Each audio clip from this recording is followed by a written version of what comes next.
ಅಂಗವಿಕಲರಿಗೆ ಜೀವನ ಭತ್ಯೆಗೆ ಕೇಂದ್ರ ಮತ್ತು ರಾಜ್ಯ ಸರ್ಕಾರ ತಲಾ 5,000 ಹಾಗೂ ಉದ್ಯೋಗ ಇಲ್ಲದವರಿಗೆ ಉದ್ಯೋಗ ನೀಡಬೇಕೆಂದು ಕರ್ನಾಟಕ ರಾಜ್ಯ ಅಂಗವಿಕಲ ಹಾಗೂ ಪಾಲಕರ ಒಕ್ಕೂಟದ ರಾಜ್ಯಾಧ್ಯಕ್ಷ ಜಿಎನ್ ನಾಗರಾಜ ಹೇಳಿದರು. ನಗರದ ಪತ್ರಿಕಾ ಭವನದಲ್ಲಿಂದು ಸುದ್ದಿಗೋಷ್ಠಿಯಲ್ಲಿ ಮಾತನಾಡಿದ ಅವರು, ಕೇಂದ್ರ ಸರ್ಕಾರದ ಪ್ರತಿ ವರ್ಷದ ಬಜೆಟ್ನಲ್ಲಿ ವರ್ಷದಿಂದ ವರ್ಷಕ್ಕೆ ಹೆಚ್ಚಳವಾಗುತ್ತದೆ. ಆದರೆ ಕಳೆದ 11 ವರ್ಷಗಳಿಂದ ಅಂಗವಿಕಲರಾಗಿ ನೀಡುವ ಮಾಸಿಕ ಭತ್ಯೆ ಕೇವಲ 300 ಆಗಿದ್ದು ಇಲ್ಲಿಯವರೆಗೆ ಹೆಚ್ಚಳ ಮಾಡಿಲ್ಲ.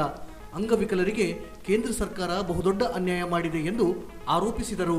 ಅಂಗವಿಕಲರು ಜೀವನದ ನಿರ್ವಹಣೆಗೆ ಅನೇಕ ರೀತಿಯ ಗಂಭೀರ ಸಮಸ್ಯೆಗಳನ್ನು ಎದುರಿಸುತ್ತಿದ್ದಾರೆ. ಆದ್ದರಿಂದ ಸರ್ಕಾರ ಗಮನ ಸೆಳೆಯಲು ಅಕ್ಟೋಬರ್ ತಿಂಗಳಲ್ಲಿ ರಾಜ್ಯ ಮಟ್ಟದಲ್ಲಿ ಅಂಗವಿಕಲರ ಬೃಹತ್ ಸಮಾವೇಶ ನಡೆಸುವ ಮೂಲಕ ಸರ್ಕಾರಕ್ಕೆ ಒತ್ತಾಯಿಸಲಾಗುತ್ತದೆ ಎಂದು ತಿಳಿಸಿದರು. ಜಿಲ್ಲಾಧಿಕಾರಿಗಳ ಅಧ್ಯಕ್ಷತೆಯಲ್ಲಿ ವಿಕಲಚೇತನರ ಕಾಯ್ದೆ 2016 ಸೆಕ್ಷನ್ 72 ಅಡಿ ಜಿಲ್ಲಾ ಮಟ್ಟದ ಜಿಲ್ಲಾ ಸಮಿತಿ ಸಭೆಯನ್ನು ಪ್ರತಿ 3 ತಿಂಗಳಿಗೊಮ್ಮೆ ಸಭೆ ಕರೆಯಬೇಕು.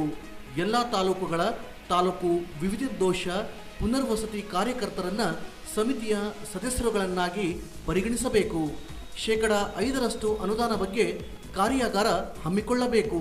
ಸಚಿವರು ಹಾಗೂ ಶಾಸಕರು ಅವರ ಅಧ್ಯಕ್ಷತೆಯಲ್ಲಿ ನಡೆಯುವ ಕೆಡಿಪಿ ಹಾಗೂ ಸಾಮಾನ್ಯ ಸಭೆಗಳಲ್ಲಿ ವಿಕಲಚೇತನರ ಕಲ್ಯಾಣಕ್ಕಾಗಿ ಮೀಸಲಿಟ್ಟ 5% ಅನುದಾನದ ಚರ್ಚೆ ಮಾಡಬೇಕು. ಅನುದಾನದ ಖರ್ಚು ವೆಚ್ಚದ ಬಗ್ಗೆ ಮೇಲ್ವಿಚಾರಣೆ ಮಾಡಲು ಜಿಲ್ಲಾ ವಿಕಲಚೇತನರ ಅಧಿಕಾರಿಗಳಿಗೆ ಜವಾಬ್ದಾರಿ ನೀಡಬೇಕೆಂದು ತಿಳಿಸಿದರು.